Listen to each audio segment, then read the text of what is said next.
ନିଶ୍ଚିତ ଭାବରେ ଏଇଟା ଗୋଟେ ଗର୍ବ ଆଉ ଗୌରବର କଥା। ଜାତୀୟ ପତାକା ଯେତେବେଳେ ଆମେ ତିଆରି କରୁଛୁ, ତ ଆମର ଦେଶ ପାଇଁ ଗୋଟେ କିଛି କାମ କରୁଛୁ ବା ଆମ ପତାକା ଯାଇକି ଅନ୍ୟମାନଙ୍କ ଘରେ ଲାଗିବ, ପତାକା ଉଡିବ, ଆମେ ଗଲାବେଳେ ରାସ୍ତାରେ ହଁ ଆମେ ଏଇ ପତାକା ତିଆରି କରିଥିଲୁ, ବହୁତ ଖୁସି ଲାଗୁଛି। ମାହୁତା ଜାଗୃତି ସ୍ୱୟଂ ସହାୟିକା ଗୋଷ୍ଠୀ ଆମେ 20 ମିଟର କପଡା ମଗେଇଥିଲୁ ଥାନ। ତାପରେ 5 ଦିନ ଲାଗିଥିଲା ଆମକୁ। ଆମେ 13 ଜଣ ମେମ୍ବର ଅଛୁ ଆମର ସ୍ୱୟଂ ସହାୟିକା ଗୋଷ୍ଠୀରେ।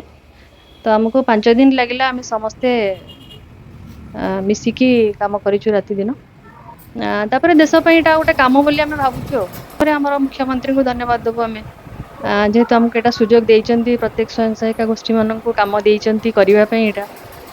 ତ ଯେତେବେଳେ ଆମେ ଏଇ ସବୁ କାମ କରିବାର ସୁଯୋଗ ପାଉନଥିଲୁ ବା ଆମେ ସମାଜର ମୁଖ୍ୟ ସ୍ରୋତରେ ସାମିଲ ହେଇପାରୁନଥିଲୁ, ଆଜି ଯେତେବେଳେ ଗୋଟେ କାମ କରିକି ଆମେ ବାହାରକୁ ଆସୁଛୁ, ଆପଣ ମାନେ ଯେମିତି ଆସିଛନ୍ତି, ଆପଣ ସୁଟିଂ କରିକି ନଉଛନ୍ତି, ସାରା ଓଡିଶାର ଲୋକ ଦେଖିବେ, ତ ନିଶ୍ଚିତ ଭାବରେ ଖୁସି ତ ଲାଗିବ। ମୋ ନାଁ ଲୋପାମିତ୍ରା ମହାନ୍ତି। ମୁଁ ଜାଗୃତି ସ୍ୱୟଂ ସହାୟକ ଗୋଷ୍ଠୀର ସଭ୍ୟ। ଆମେ 20 ମିଟର କପଡ଼ା ଆଣିଥିଲୁ। ସେଥିରେ ଆମେ 500 ପିସ୍ ଜାତୀୟ ପତାକା ହେଲା। ଆମେ ସବୁଦିନେ ଆମ ଘର କାମ ସାରି ଆମେ ଗୋଟିଏ ଜାଗାରେ ଏକାଠି ହଉ। ଆମେ କିଛି କିଛି କରି 5 ଦିନ ଭିତରେ ଏତିକି ପତାକା କରିଛୁ।